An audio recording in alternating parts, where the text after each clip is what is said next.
To all, my name is Hakeem Alias, and today I'll be presenting my pre-thesis project for Environment Studio. My project is an office building in Bandar Puteri Puchong, Selangor, and the task was to design using sustainable design strategies, which in particular is daylighting. Okay, so this presentation is split into 5 sections as shown in the content table. First, the research framework explaining the motivation behind the project. The aim of this project is to design a sustainable working environment to daylighting harvesting. So the research questions and objectives are stated as you can see in the presentation here.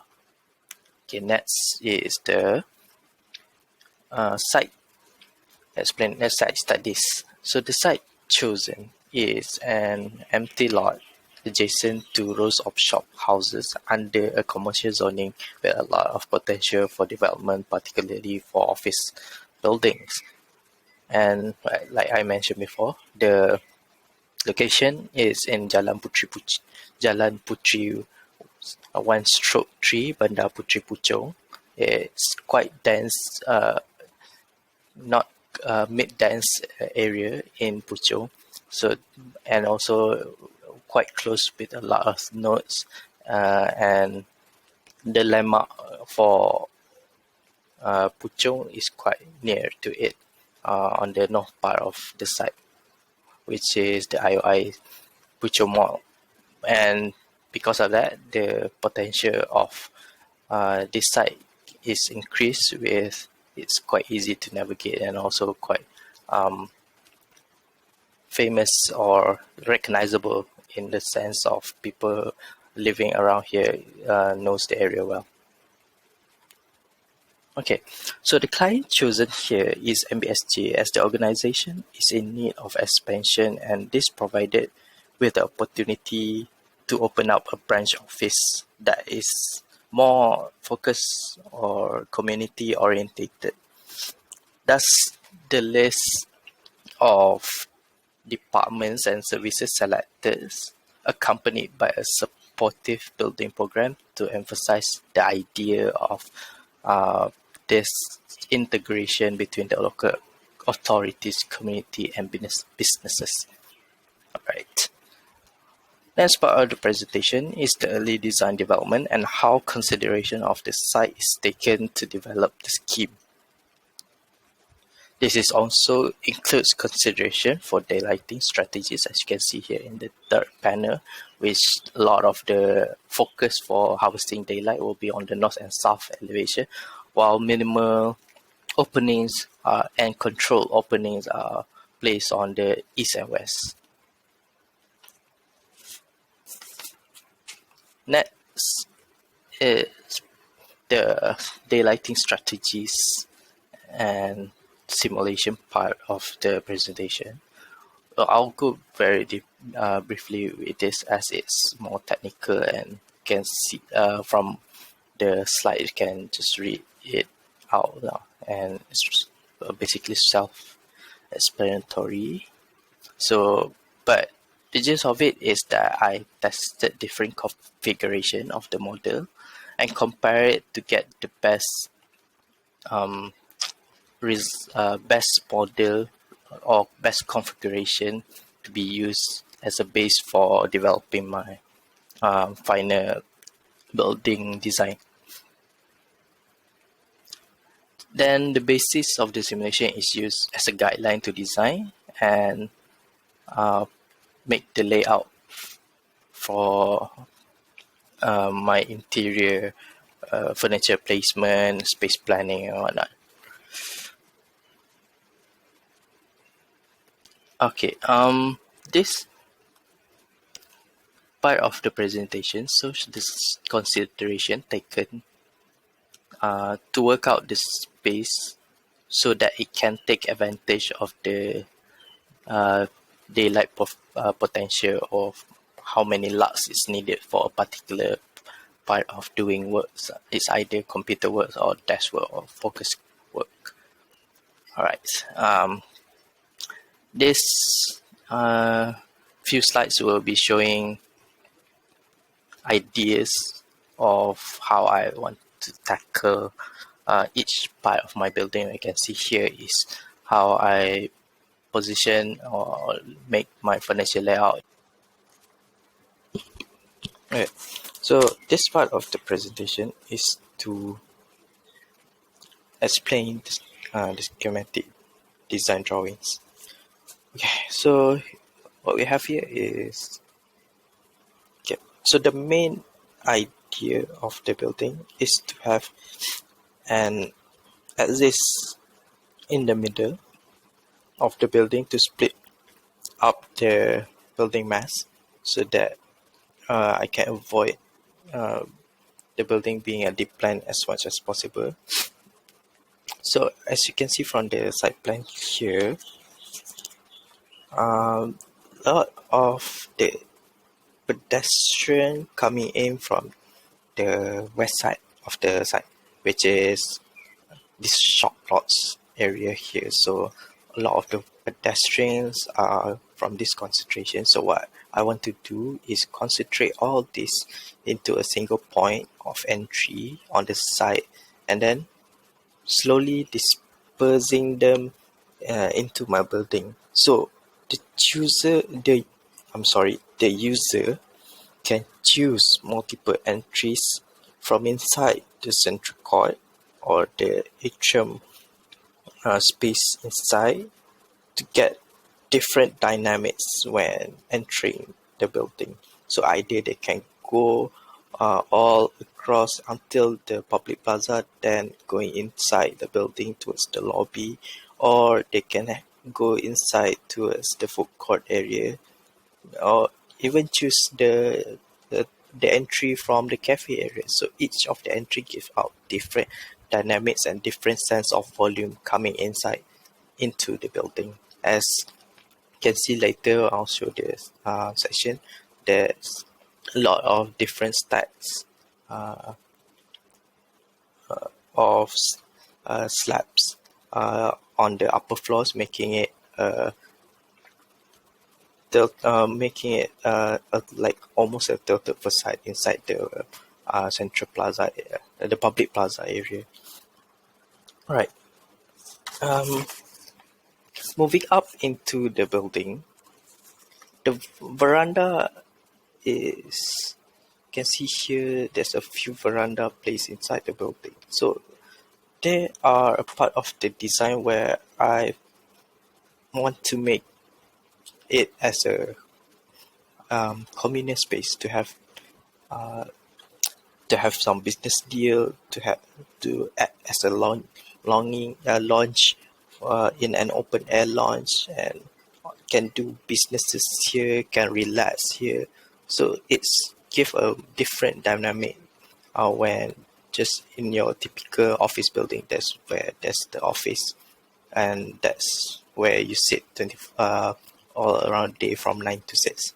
So maybe the workers want to change their working environment for quite some time, get some fresh air, get more sunlight, so they can go out to the verandas and do their work there.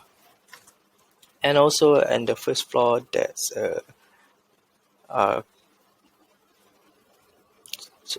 so what I failed to mention before. On the first floor, even there's a double volume open air restaurant with show kitchen, just to give more choice towards the building users. So either go and get lunch on this restaurant, or just go and have a simple private lunch on the food court or cafe. So giving the workers choice to have a multiple choice of eating lunch in the inside the building can give a lot of benefits for the workers. So just to get out of that same typical routine will help with the working environment a lot.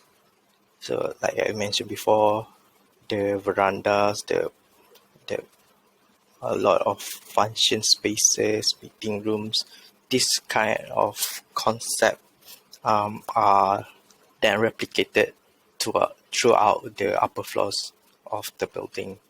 Just tweak a little on a few configuration of the spaces to give it more quite a different dynamics from each floor. So floor to floor will be kind of different, but the essence of it will be what you can see here. Also on the third floor is an open plan office. So this particular place is for the inter-department working area. So the furnitures here are not fixed, so they can use this space for team buildings or group works and whatnot, just to have a different dynamics. Like I said before, it's the intent is to provide the user a different working environment and setting as much as possible to give them more spirits, or you can say that, in doing their works, right? So this same ideas all across the building is translated also on the fourth and fifth floor, and you can see here for the fourth floor is the multi-purpose hall that the user can rent out or use for the MBSG can use to promote their events, and or just where they can use this large space to bring the community together with their programmings. Right. So Selangor has a high parking needs, so the building needs to provide quite high number of car park. So this scheme has to provide a 3-story basement parking. As you can see here, there's basement 1, 2, and 3. Alright, and here is the section. So the section here is to illustrate how the atrium position and how daylight can penetrate from inside the atrium and give regulate the amount of sunlight coming in and give a more comfortable area inside the atrium space, and also give benefit or daylighting towards the spaces adjacent to it. Alright, and this is another section showing that there's a lot of openings on the north part of the facade compared to the previous section. You can see here, when cutting across here, we can see the west facade. There's not a lot of opening compared to when we cut on this side, section BP, as it's more there's a lot more openings because the concept was to get light in as much as possible from the north side. Okay, this can be illustrated more, seen more through the elevation. Here's the elevation A, the north facing facade. And there's a lot of glass openings compared to this is the west facade, elevation B. There's a lot more of solid walls compared to that the previous elevation, similar to the east facade or the elevation C. And here's the west facade. The south facade also has a lot more glass opening compared to the other two. And here are the facade inside the atrium. So because due to its nature of the atrium, so sunlight can be regulated more, and there's a lot of openings that can take advantage of the use of atrium, getting the sunlight inside the building. So for glass facade inside the atrium are used to harvest daylight more effectively. That's why it's more, the facade focuses more on full height glass. All right. Next is a sectional diagram recapping some ideas of the building, like I've mentioned before. So about the daylighting, the communal spaces of meeting spaces also, and also the atrium or the central court, because the use of atrium is more tolerable for this space to be used. So a lot of open spaces can be used here, such as cafes, public plaza, and also can open up kiosks here, so that the community or hawkers can do their businesses here as see how as the MBSG sees fit. So providing a space for the community to use, I think that's one of the effective way of bringing uh, all of us together, the authorities, the businesses, and also the communities. And here's some few views of the rendering for the facades. This here is the front north facade, where the main vehicular drop-off will be. As you can see here, this here will be the drop-off area. And like I said before, the veranda spaces can be clearly seen here. Another part of why I put the verandas on the north facade is for to regulate the amount of direct sunlight for the. So if I put the verandas on the east and west side, there will be a lot of direct sunlight, a lot of glare. So that's why the verandas are focused more towards the north and south part of the facade. Here's a view inside the office space.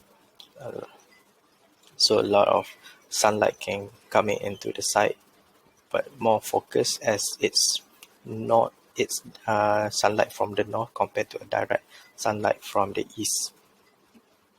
Here's some of the communal spaces inside the building. Here's the indoor cafe.